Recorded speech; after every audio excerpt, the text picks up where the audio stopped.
Hello दोस्त, नमस्ते, प्रणाम। मैं हूँ आपकी वंदना, स्वागत करती हूँ। संगीता यादव 383 हमारे चैनल का नाम है। आप लोग इनके चैनल को सपोर्ट करिए। प्यारा सा कहरा हुआ गीत लेके आई हैं, कैसे लगेगा कमेंट बॉक्स में बताइए। एक दिन खातिर बन जाता सोनार मोर वाला मुआ, एक दिन खातिर बन जाता सोनार मोर वाला मुआ।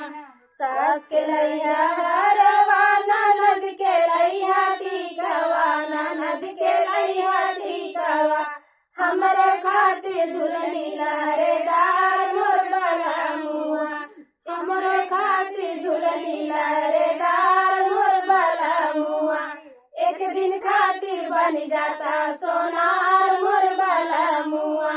सास के लैया साड़िया, ननद के लैया लहंगा, सास के लैया साड़िया, ननद के लैया लहंगा।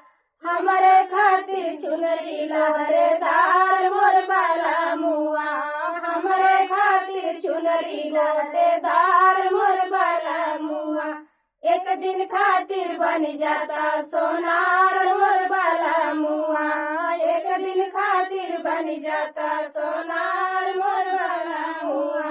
सास के लैया बेड़ा, ननद के लैया बर्फी, ननद के लैया बेड़ा, ननद के लैया बर्फी, ननद के लैया बर्फी।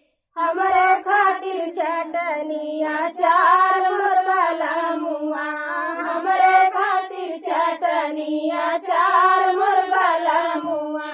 एक दिन खातिर बन जाता सोनार मोर वाला मुआ, एक दिन खातिर बन जाता सोनार मोर वाला मुआ। तो फ्रेंड, गीत कैसे लगा कमेंट बॉक्स में बताना और चैनल को ज़्यादा से ज़्यादा